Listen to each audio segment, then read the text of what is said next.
Allez, donc le jeu tout bête, toujours, c'est bête mais c'est ultra efficace. Première étape, apprendre à faire parler les gens en fait. Apprendre à faire parler les gens qui sont en face de vous.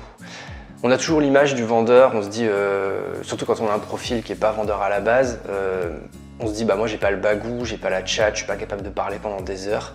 En fait tout ça on s'en fout, c'est pas du tout l'objectif. L'objectif c'est par contre, ça c'est important d'apprendre à faire parler ceux qui sont en face de nous. Pourquoi? Parce qu'en fait plus vous, c'est tout bête, il suffit de le comprendre, plus vous les faites parler et plus vous allez pouvoir obtenir des informations qui vous sont utiles.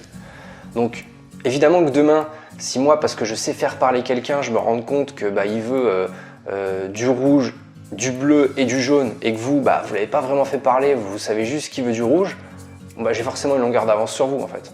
Moi je vais pouvoir, quand je vais vendre ou proposer ce que je fais, lui parler du bleu, du rouge ou du jaune, et du jaune peut-être, alors que vous, vous allez être que sur une couleur en fait, parce que vous n'aviez pas l'information. Donc ça c'est le premier boulot qu'on a à avoir, c'est pour ça qu'en fait en vente, quand on vend quelque chose, on fait parler les gens qui sont en face de nous, sachant que, et ça c'est important, en fait personne ne va vous révéler tout de suite tout ce dont il a besoin avec toutes les informations parfaites. Ça n'existe pas en fait.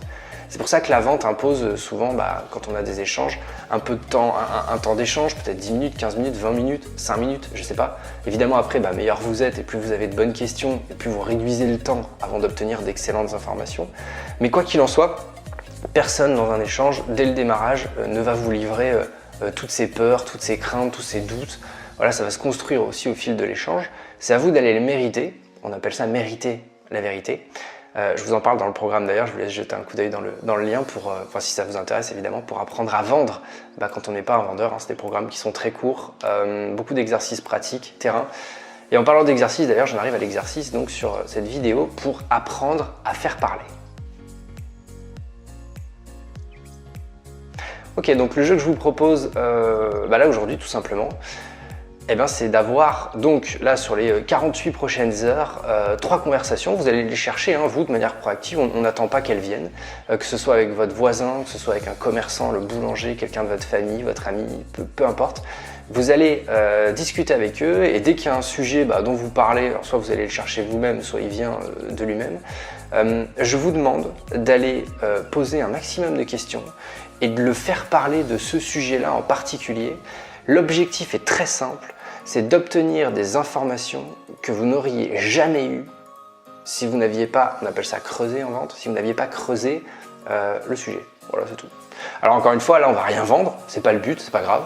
Le but c'est d'apprendre à maîtriser cette mécanique, d'apprendre à faire parler. En fait le but, pour être honnête, c'est de convaincre votre cerveau qu'en fait si vous vous intéressez à quelqu'un et que vous posez des questions et que vous le faites parler, vous allez voir que vous obtenez des informations que vous n'auriez jamais eues. Et même si le sujet ne vous intéresse pas, bref, peu importe, posez des questions, essayez d'obtenir des informations que vous vous dites « Ah ouais, ça j'aurais jamais su en fait si j'avais pas posé la question ». Sachez qu'en vente, c'est exactement comme ça.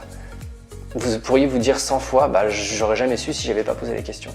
Le problème, c'est que quand on n'ose pas faire parler les gens, en fait on se retrouve et on n'a pas les infos en fait. Et puis à la fin, on a des gens qui vont soit acheter ailleurs, en tout cas pas chez nous, et on se dit « Je comprends pas en fait ».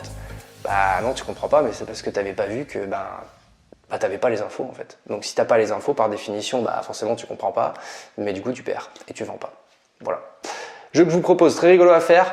Vous pouvez faire ça avec n'importe qui, sur n'importe quel sujet. Voilà, marrez-vous aussi de ce truc, vendre c'est rigolo en fait, c'est marrant. Il faut juste jouer un peu avec la chose et encore une fois c'est très simple, tout le monde peut le faire, pas du tout besoin d'être un vendeur. Apprendre à faire parler les gens. Apprenez à faire parler ceux qui sont en face de vous. Et puis voilà, je vous laisse le plaisir de découvrir, poser des questions, ce genre de choses. J'ai fait d'ailleurs j'ai laissé un aperçu gratuit là sur une partie du programme dans laquelle j'apprends, je parle de comment fait-on pour poser de bonnes questions. Je vous laisse regarder dans le lien, vous y avez accès gratuitement si ça vous intéresse. Évidemment après il y a des programmes si vous voulez aller plus loin sur de la vente qui sont largement accessibles. Encore faut-il que ce soit un enjeu pour vous, évidemment.